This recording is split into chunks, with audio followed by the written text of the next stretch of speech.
یہ مشابہت بھی بڑی دولت ہے. ظاہری اعتبار سے کسی اللہ والے کے ساتھ مشابہت پیدا کر لینا، اس کے کسی عمل کے ساتھ مشابہت پیدا کر لینا، یہ بھی ایک دولت ہے، اور اس پر بھی اللہ تعالیٰ کی رحمتیں متوجہ ہو جاتی ہیں. اس لیے یہ حکم دیا گیا ہے کہ ذوالحجہ شروع ہونے کے بعد، یعنی ذوالحجہ کی پہلی رات، اور جب تک قربانی نہ کر لو اس وقت تک کے لیے نہ بال کاٹو نہ ناخن کاٹو. البتہ اس کو فرض واجب نہیں کیا. شریعت نے عجیب ہمارے آسانی کا ہر جگہ لحاظ رکھا ہے کہ ایسا بھی نہ ہو کہ لوگ تنگی میں پڑ جائیں. اس واسطے کہہ دیا کہ فرض نہیں، واجب نہیں، لیکن مستحب ہے. ایسا کرو گے تو انشاءاللہ اس کا ثواب ملے گا. تو بھائیو، یہ زمانہ آ رہا ہے اور انشاءاللہ شروع ہونے والا ہے. اللہ تبارک و تعالیٰ کی رحمت سے یہ خاص دن ہے. ایک اور بات وہ یہ کہ اللہ تبارک و تعالیٰ نے یہ زمانہ جو ہے یہ اپنی کبریائی کے اعلان اور کبریائی کے نعرے لگانے کا زمانہ. اللہ تبارک و تعالیٰ یہ اللہ اکبر کا کلمہ جو ہے باری تعالیٰ کی کبریائی کا اعلان کرنے والا. یہ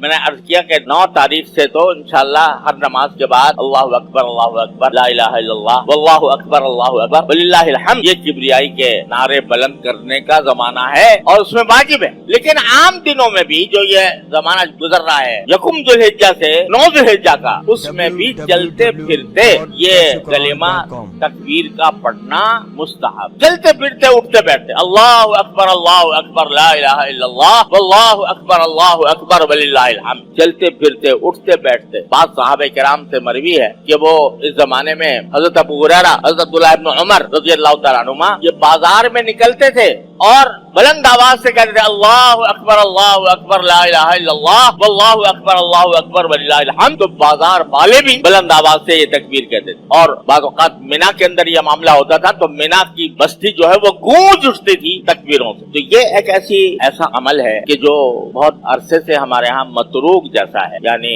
تکبیر تشریق تو ہم الحمدللہ کرتے ہیں، ہر مسجد میں ہوتی ہے 9 ذوالحجہ کے بعد. لیکن یہ جو ایام عشر ہیں، یہ 10 دن جو ہیں، یہ 10 راتیں جو ہیں، ان کے اندر ہر وقت اٹھتے بیٹھتے چلتے پھرتے تکبیر کہنا یہ متروک. بہتر ہے کہ اس کا بھی اہتمام کیا جائے اور چلتے، چاہے آہستہ آواز سے ہو چاہے بلند آواز سے ہو، جس طرح بھی ہو، اس طریقے سے یہ تکبیر کہتے رہنا. اللہ تبارک و تعالیٰ کی بڑائی کا، اس کی کبریائی کا، اس کی عظمت کا، اس کے جلال کا اعلان کرتے رہنا، یہ بھی ان دنوں کی خصوصیات میں شامل. اللہ تبارک و تعالیٰ اپنے فضل و کرم سے، اپنی رحمت سے ہم سب کو اس زمانے کے جو حقوق ہیں وہ ادا کرنے کی پوری توفیق عطا فرمائے. سوشل میڈیا پر سب سے قدیم اور سب سے ریلائبل برانڈ درسقرآن.com